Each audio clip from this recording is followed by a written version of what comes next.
ನಾನಾರು ಕಶ್ಯಪ ಬ್ರಹ್ಮನ ಮಗ, ದಿತಿಗರ್ಭ ಸಂಜಾತ, ಚತುರ್ಮುಖ ಬ್ರಹ್ಮನ ಮೊಮ್ಮಗ.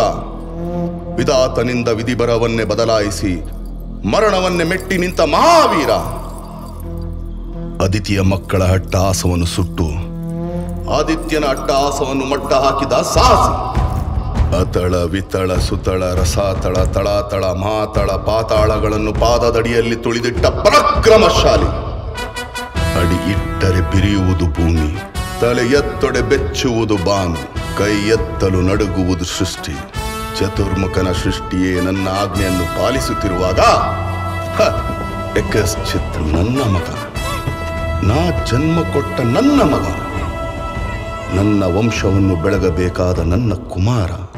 ನನ್ನ ಆಶಾ ಜ್ಯೋತಿಯಿಂದ ಇಂದು ನನ್ನ ಮನಸ್ಸಿಗೆ ನೆಮ್ಮದಿ ಇಲ್ಲವೆಂದರೆ ಛೇ ಛೇ ಛೇ ಛೇ ಛೇ, ಇದೊಂದು ಬದುಕೆ, ಇದೊಂದು ಜನ್ಮವೇ, ಎಂತಹ ದುರ್ವಿಧಿ, ಇದೆಂತಹ ದುರ್ವಿಧಿ.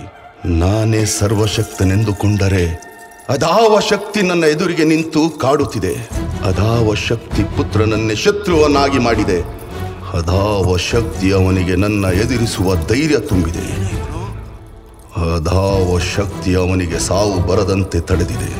ಅದಾವ ಶಕ್ತಿಯನ್ನ ಮುಖಭಂಗ ಮಾಡಿ ತಲೆ ತಗ್ಗಿಸುವಂತೆ ಮಾಡಿದೆ. ಅವನೇ, ಆ ದುಷ್ಟನೇ, ಆ ನನ್ನ ಕುಲವೈರಿಯಾದ ಹರಿಯೇ ಇದಕ್ಕೆಲ್ಲ ಕಾರಣ.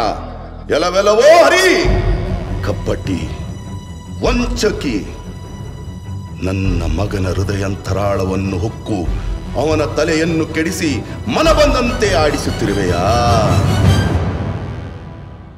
ನಿನಗೆ ಪೌರುಷವಿದ್ದರೆ, ಪರಮ ಪುರುಷೋತ್ತಮನೇ ನೀನಾಗಿದ್ದರೆ, ನನ್ನಂತೆ ನಿಜವಾದ ಗಂಡು ನೀನಾದರೆ ಬಾ, ಬಂದು ನನ್ನ ಎದುರಿಗೆ ನಿಲ್ಲು.